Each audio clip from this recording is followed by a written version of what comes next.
Sa intersection po ito sa may Ayala Avenue. Pakaliwa na sana si sir. Okay, nang Ayan, mahagip malayo siya. na siya. Nasa gitna na siya eh. Oo, nasa gitna na. Nasa gitna na po siya Tsaka ng intersection. Ikaw ba ay nagtatrabaho nung mga oras na yon? Meron kang dinadala? Ano po? Nagde-deliver ka? Ano po?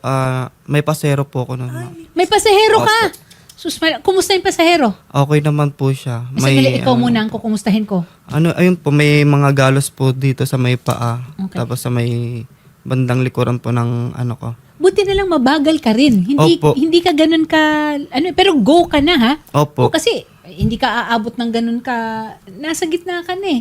Siya yung humabol, kita mong humabol siya dahil palihis siya eh. Opo. Baliko siya. Hindi tumigil. Hindi po. Hindi tumigil. May tumulong naman sa inyo nung nangyari sa inyo? Meron naman po. ma'am. Okay.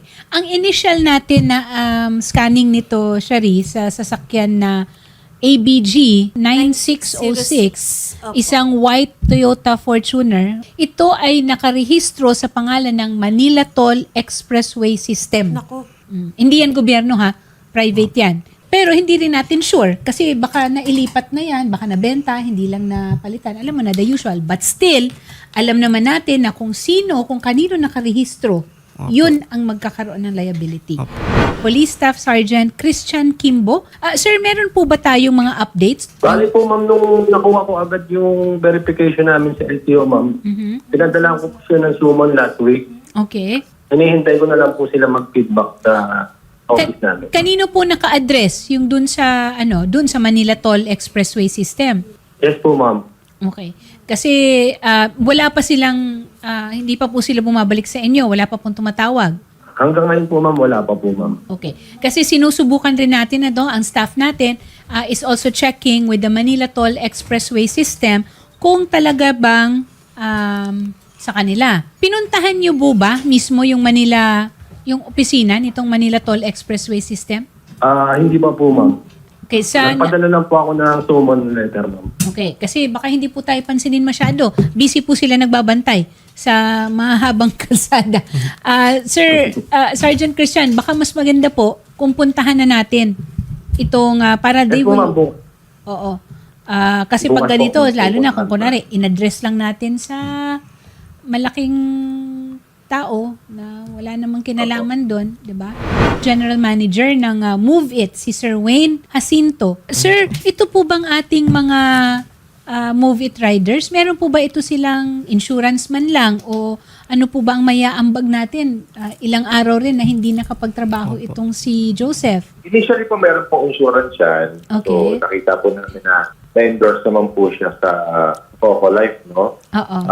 Yung sa tulong po, meron po kasi kami pinoprovide na driver assistance or rider assistance sa aming mga movie rider Okay. sa mga nangangailangan. Ang kailangan na po nilang gawin is lumapit po sa office. So doon po pwede na sabihin kung ano po yung assistance na kailangan nila.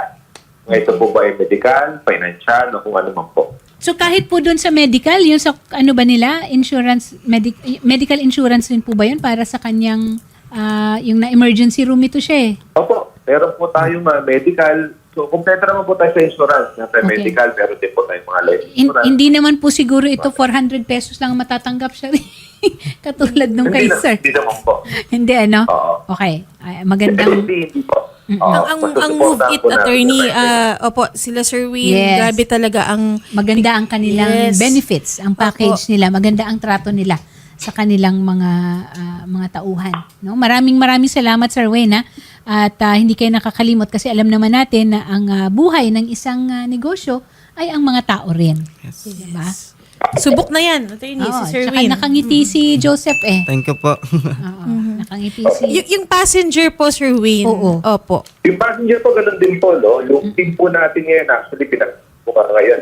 Nangyari po, nangyari. Okay. Para kung sakasakaling kinakailangan din ang passenger natin, matutulungan din po natin. Yan. Kamusta na po ba yung passenger, sir? Ano po, meron lang po siyang parang lamog lang po dun sa may paa. Sabi naman daw po, kaya naman po niya maglakad. Pero okay Siguro, naman Bruce. Babae ba lalaki? Lalaki po. Okay. Ano ba? Matagal ka na ba sa Move It? Matagal na po. Mga ilang taon ka na?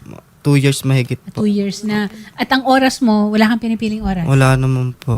Basta kung paano makakapaghanap buhay.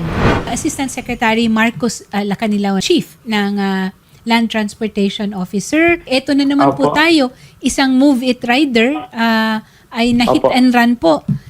Mukhang nakarehistro sa Manila Toll Expressway System yung sasakyan. Opo. Sir, pagka Opo. ganito na company-owned, just in case that it's company-owned, sino po ang napapatawag dito?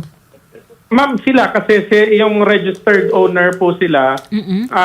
Pwede yung pag mag-i-issue po ako ng show cause, pag nag-issue po ako ng show cause, sila yung obligado pong pumunta at kailangan dali nila yung driver na gumamit nung oras na yon. Okay. Opo. Na-flag na po ito sa kanila and we believe na iniimbestiga na rin nila. Although June 20 pa ito, no? So dapat may resulta na ito. Dapat alam na nila. Opo. Ma'am, ganito. Kanina ko lang po kasi nalaman yung detalye. Yes. Kung yung pong complainant, pwede niyong papuntahin sa amin sa LTO. Makuha ko lang ho yung complaint Statement niya. niya. I-alarm ko po ito. Kasi Ayun. kahit na magka-areglo po sila, hit and run po ito. Yes. Kailangan po talaga ma-alarm. Yes.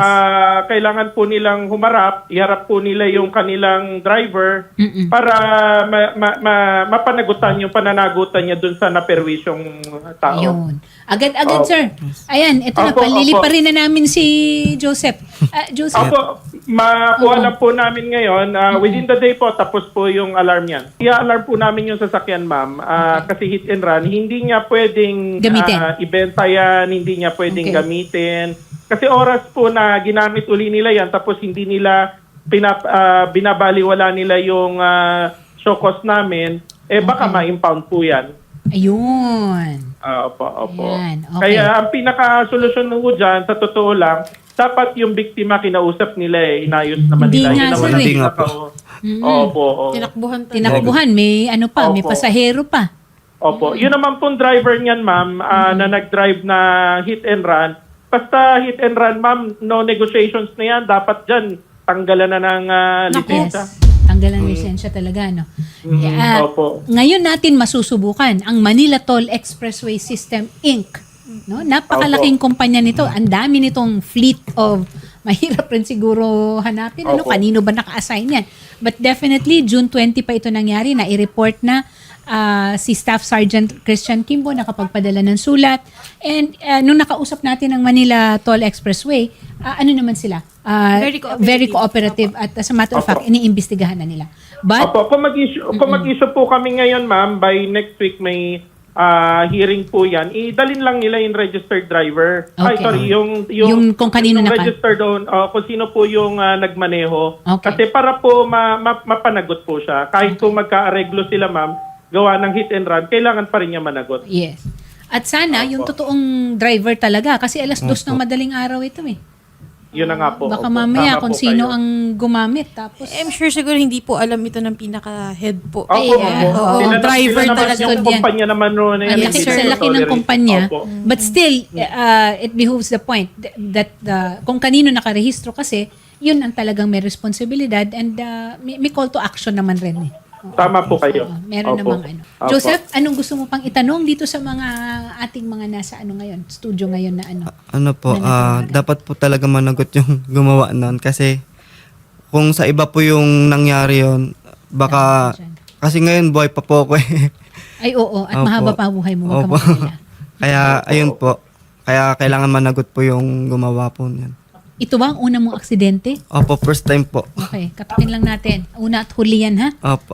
Ito ang ibig sabihin, ang makikita natin, Dr. Sharia, no?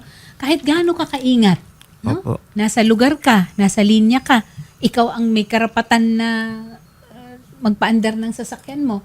Pero kung meron talagang lumalabag sa kabutihang asal at hindi sumusunod, Yes po. gusto mo pati yan dapat nasusunog na ang kaluluwa. Ay, attorney mo. Okay. Relax lang ako. Relax lang, attorney. Relax lang Relax. ako. Okay, sige. Huwag ka nang aalis sa, move it. Diyan ka lang. Okay. Sige po. So, Shari, Salamat po. Sige, sir.